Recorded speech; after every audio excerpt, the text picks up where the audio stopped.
Já estamos aqui de volta com o programa Consciência Próspera, entrevistando aqui Ivan Guedes sobre o tema educação ambiental. A gente ficou de responder uma pergunta aqui, talvez um pouco capciosa, mas de interesse comum. Mas antes ainda vamos aqui aos nossos participantes via chat.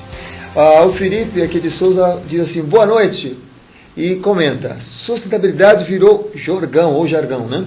A mídia convencional e os políticos em geral está usando o meio ambiente e sustentabilidade como fins dúbios. O consumismo e a busca do lucro a qualquer custo. Comente, por favor. Sem dúvida, o Felipe está repleto de razão. Boa noite, Felipe. Né? E sustentabilidade virou jargão.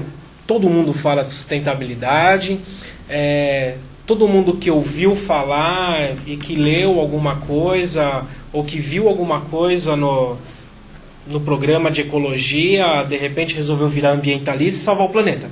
Então isso virou moda. Né? E isso é muito perigoso. Né? Porque aí você começa a reproduzir conceito pronto sem estudar o que está por trás disso. Né? Então o Felipe está coberto de razão aí, Felipe. E tenho aqui um e-mail de Formiguinhas, do Vale, que é uma instituição, né?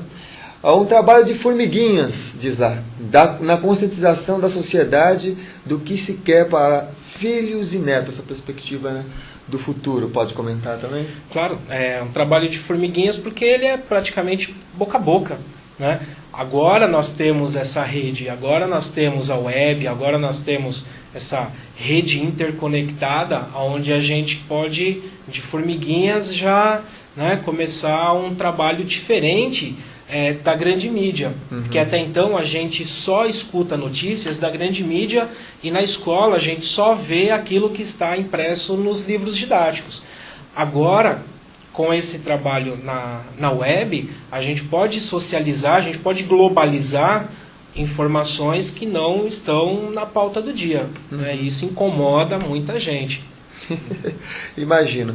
Mas é engraçado também porque quando se fala de sustentabilidade, boa parte das vezes também deve se correlacionar, ou é interessante correlacionar com essa questão da questão financeira, porque até para você desenvolver um projeto, até que se crie uma rede, até que você consegue chegar nas outras pessoas, é preciso de um investimento de tempo, de energia, de dinheiro, porque assim você consegue. E aí muitas instituições, inclusive, têm se aproveitado desse recurso para fazer parceria e aí levar esse trabalho de formiguinha para outros lugares, né? O que você acha disso? Claro. Até o conceito de sustentabilidade, né? O conceito de sustentabilidade, segundo a WWF, segundo, né, essas pequenas organizações, garantir, suprir as nossas necessidades do presente sem comprometer, né, os recursos para a sociedade do futuro. Peraí. Então, como é que eu vou garantir essa necessidade se a nossa necessidade é uma necessidade 100% material? Então, esse conceito ele tem que ser revisto. Não existe sustentabilidade dentro desse ponto. Né? Mas aí virou moda eu dizer que se eu comprar a sacolinha do supermercado, eu vou ajudar a salvar o planeta. Se eu plantar a florzinha, eu vou salvar o planeta. Isso virou moda, isso virou jargão, como o Felipe disse. E isso daí precisa ser muito, muito melhor discutido. Qual seria, então, aquela pergunta do nosso primeiro bloco? Uma sociedade onde realmente seja sustentável, na sua opinião, na sua visão? Olha, é complicado, porque a gente está mexendo na estrutura do sistema. E aí você está me perguntando algo que eu poderia virar e falar, não, porque Marx, no século XVIII, disse que o sistema capitalista ia trazer... Tá, e aí o sistema marxista também não deu certo. Na União Soviética, em Cuba, na Coreia do Norte, enfim, também não deu certo. Então nós temos dois sistemas, o capitalista, o sistema comunista, que já não...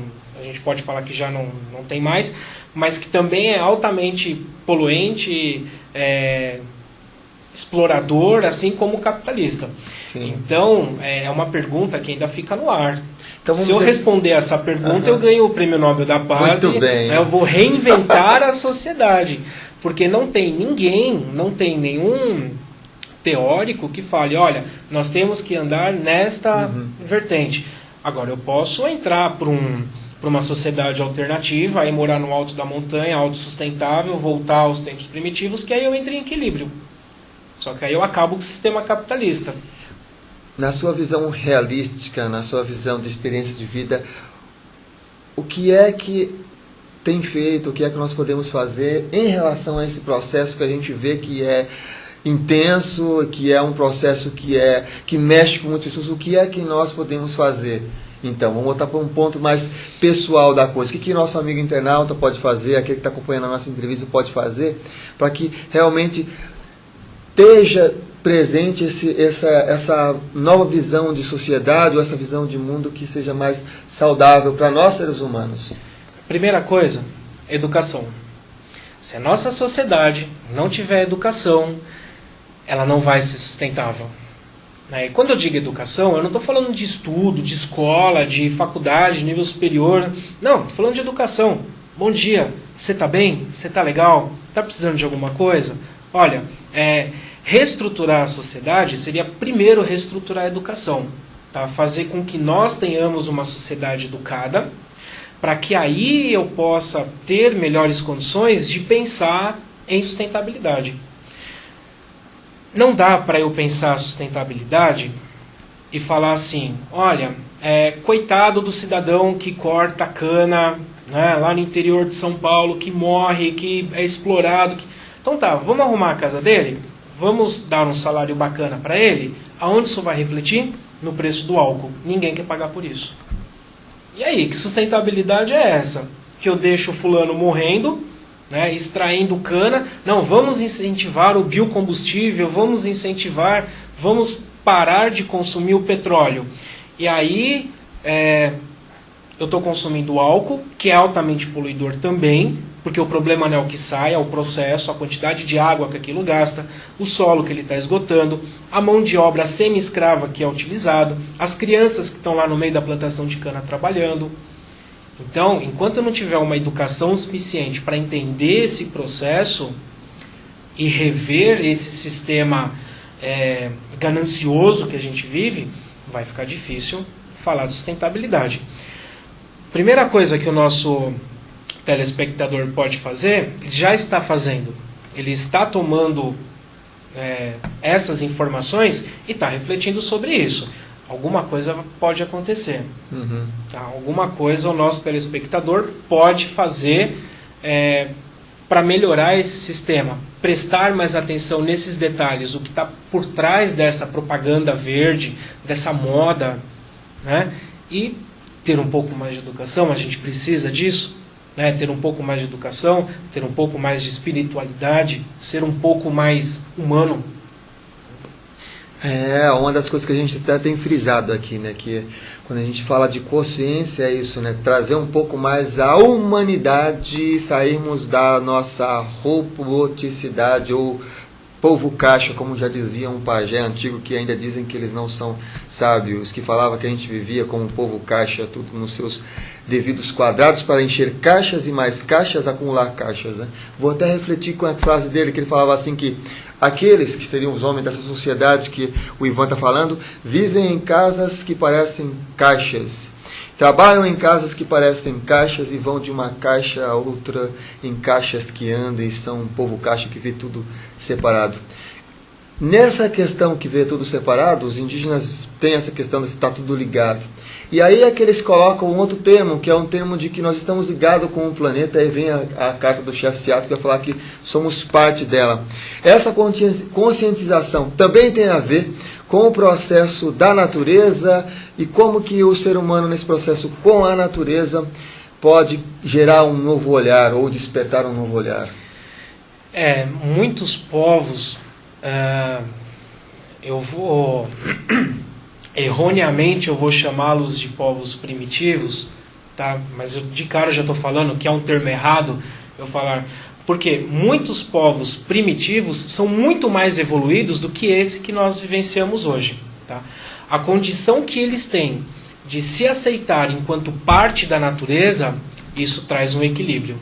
Agora nós, o ser humano, ele não se sente humano, tá? Nós não somos seres humanos, nós somos seres consumidores. né? Nós somos seres produtores, né? Nós saímos daquela condição de estar ligado ao meio para entender que nós estamos um distante do outro. E isso a gente deve aprender, né? com as tribos indígenas, com os povos africanos, com muitos povos orientais, que têm uma sabedoria, que têm um conhecimento muito mais avançado do que a nossa sociedade tecnológica de hoje. Uau! E nessa nossa sociedade tecnológica a gente vê uma tecnologia à nossa frente que é o relógio. E ele diz naquela tecnologia que ali dos ponteiros que já está acabando o nosso tema. O nosso tempo aqui desse tema que é a educação ambiental. Mas eu vou passar aqui uma pergunta para você fechar com a resposta com essa pergunta e já emendar com a mensagem final, tudo bem? Tá ok. É uma pergunta que diz assim: na visão de alguns sociólogos, um dos grandes problemas está no aumento significativo da população.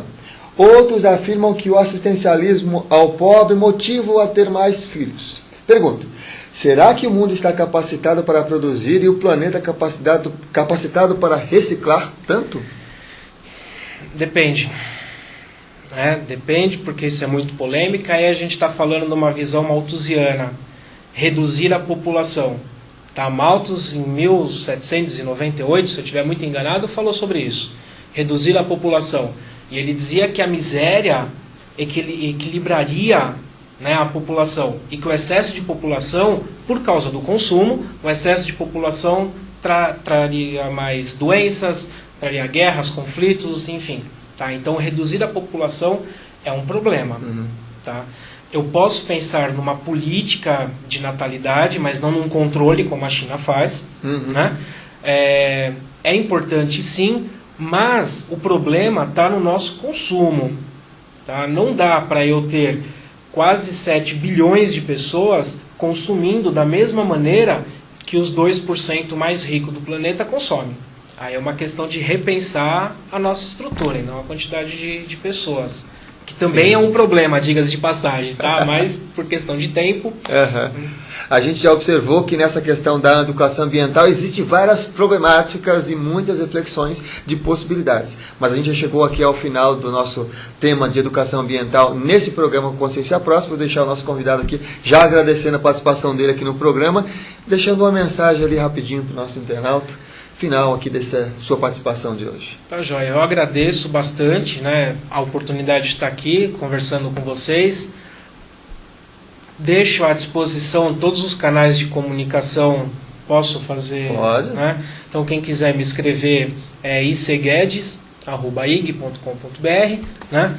Posso fazer o merchan do meu programa? Vamos lá, pode falar. Aos domingos, né, na gazetavaleParaibana.com, um programa de web rádio. E agora, José, né, discute problemas da educação. Então, você está convidado a estar conosco discutindo os problemas da educação e também o canal está aberto, né, um dia que você quiser ir lá conversar um pouco sobre essa perspectiva espiritualista que é discutido aqui, também vai ser de grande valia. Gratidão. Agradeço muito estar aqui. É isso aí. Muito bem, a gente agradece o convidado e vamos para o nosso acróstico. Educação ambiental. Parabéns é muito pouco para expressar um profundo sentimento e riqueza sublime. Não é o que se tem, mas transmitir conhecimento, sim. O respeito, a paciência, a dedicação para com qualquer aprendiz é florescer cada jardim sedento desse alimento, é deixá-lo mais feliz. Enquanto existir um mestre com essa esplendorosa grandiosidade, surgirá um novo horizonte, aqueles que buscam paz e prosperidade. Sabedoria difere de informação. Sabedoria é aplicar o que se sabe e onde essa luz acende. Não existe vazio e nem ociosidade. Tudo cabe. Responder com ternura é corresponder com brandura, com candura. Acróstico de Luiz Gonzaga Ferreira. Gratidão aqui por escrever sempre para nossos convidados. E nós vamos para um rápido intervalo. Voltamos já com a continuação do programa Consciência Próspera. Até já.